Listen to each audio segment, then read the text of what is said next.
How's it going, everybody? Tomorrow starts the 2021 Bassmaster Classic, and unfortunately, I'm not going to be attending it this year like I have the past 2 years. I went to Knoxville and then went to Guntersville. It is an amazing time.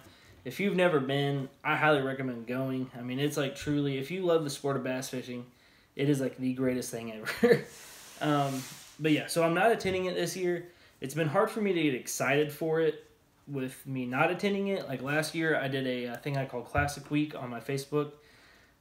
Every day on Facebook Live, I would discuss a different topic regarding the Classic. I'd break something down and then just take some questions, things like that. Well, I have a tournament myself this Saturday on Kentucky Lake. It is BFL stop number 4 of the LBL division. So all my focus and time has been thinking about it, preparing for that. That's the only reason why I'm not going. If it would have took place in March like it was originally scheduled, I would have been there. But since it's got moved back here to June, it wasn't able to happen. So it's kind of sad. I want to miss it, but at the same time, I'm excited for my own tournament. So I decided to go ahead and make a video kind of discussing my picks. Just a little bit about the lake. I don't really know much about it. It's the first time that bass has ever been there. So it's going to be really interesting. I love the fact that they're going to a lake that they've never fished as an organization for the Classic, because I think that's truly going to test the anglers. Yes, they've had practice days. Some of them have probably fished it 100 times. Others, it'll be their first time they've ever been there. So I kind of like the challenge of it. I mean, it might be a challenge for some, and others it might not. But, so I was going through a little bit about the lake. It's just northeast, if I remember right, when I looked at the map, of the Dallas-Fort Worth area. So it's in a lot of anglers' backyards, pretty much. There's quite a few anglers that live within a couple hours of here. And then there's others that have to drive clear across the country to get there. So that's like what I was saying. I think it'll benefit some, and others will probably really struggle there. But I went through some of the weights of tournaments that have taken place there, and it seems like on average for a single day tournament it takes about 22 pounds to win. So I figured a 3-day tournament, give or take, it's probably going to take anywhere between 60 and 70 pounds to win the tournament. So on like averaging it together, it takes about 66 pounds for a 3-day event. So I think anywhere from 60 to 70 would be a good total. The reason why I say 60 in the low end is because weights typically tend to go down some in the summertime, because a lot of the time a lot of these numbers are from back from the spring, where they're spawning a little more. They're going to be a little bit heavier. So with it being more of a summer event, I do look for them weights to go down quite a bit. So I think 60 to 70 pounds would be a fair guess of a weight to pick. So like the U.S. Open tournament the Bass Pro's been putting on all year, one of their stops is Lake Ray Roberts. It took 22.64 pounds, and Big Bass was 9.06. But that was back in April, like I said, so they were going to be a little bit heavier of a fish then than they are now, because I mean that's obviously been a couple months. So yeah, let's get into my picks a little bit. First off, I have to pick an in-state guy, Chris Zaldain. Chris Zaldain always seems like he's always in the hunt for the Classic every time he's there. Every tournament he fishes, he usually has a good showing. With this being pretty much in his backyard, I guess you could say. I mean, he's a Texas guy. I think this falls right into his hands. I think it's going to be right to the style he wants to fish, and I look for him to definitely be in the Super 6 come Sunday. Another guy, Clark Wendlandt, Angler of the Year. He's a hammer. He knows how to catch them. He's also a Texas guy, so I look for him to definitely have a good showing, and I think he'll definitely be in the Super 6 as well come Sunday. My third pick, and the reason why I picked 3 is because bass fishing, anything can happen. One guy could have boat troubles, and that truly shoots his tournament. So with these 3, I went ahead and picked 3 guys that way. Kind of give a little flexibility, and at least my top 3 of guys who I think have the greatest chance of winning it. And third and finally, Patrick Walters. Patrick Walters usually seems to do really well in the state of Texas.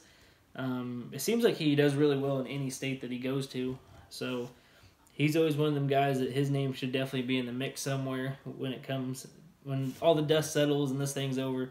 I think he'll definitely be up there, and I definitely think he'll probably be in the Super 6 come Sunday.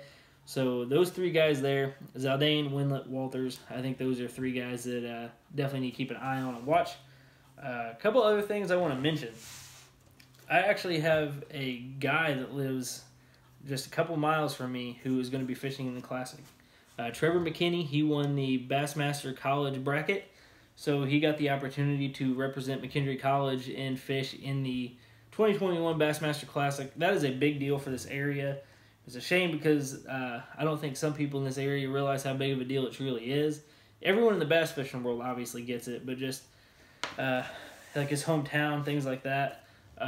He's got a lot of people supporting him, which is awesome. But I think throughout all of Southern Illinois, I don't think people realize how awesome of a deal this really is. But he is a hammer. He is good. He has taken quite a bit of my money in little weeknight tournaments.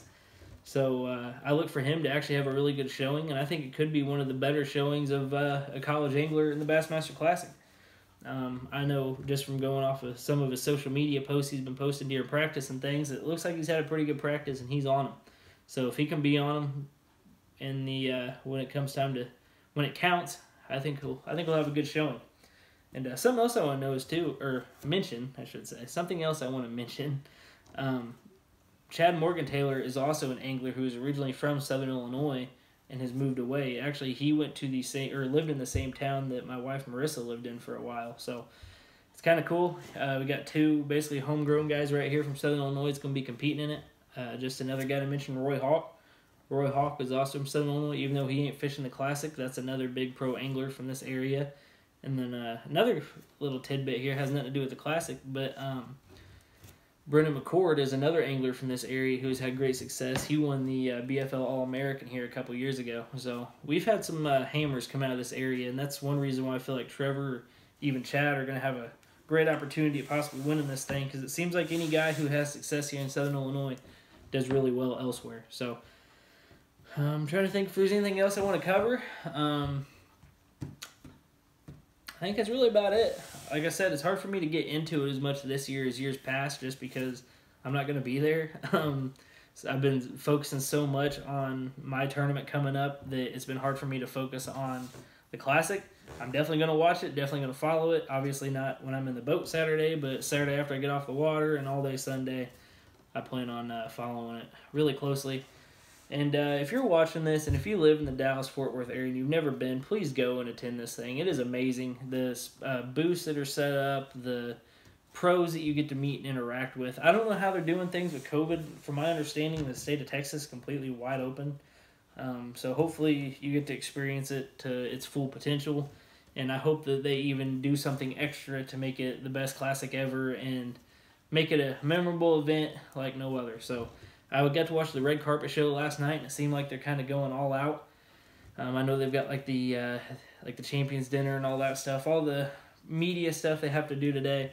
Then tomorrow it's going to kick off, and it's going to get crazy and see what happens. So I'm definitely planning on following along on Bass Live. I got to travel down to Kentucky tomorrow afternoon, so I'll miss some of it, but I should get to follow the majority of it. So that's pretty much all I've got. Hopefully you found this interesting. In the future, I would like to possibly do a breakdown of every single day of the tournament, and hopefully I'm there. I can kind of go through some of the freebies I get from the expo and things like that, because it's usually pretty cool. So hopefully in the future, if you guys like this, I can do things for years to come similar to this, but hopefully even better. But I'm literally just sitting in my kitchen right now recording this, so hopefully I can actually do it from one of the Classics here in the next couple of years, and hopefully within the next 10 years or so I'm fishing one of these suckers, and I get to give you an update from my boat the morning of takeoff. So that's the dream, that's the goal. I know God's got a plan for me, and I wear a bracelet everywhere I go. It's Jeremiah 29:11, for I know the plans I have for you, declares the Lord, and that's basically my life motto. So hope to be fishing one of these things one day. You guys stay safe, be careful, and God bless you.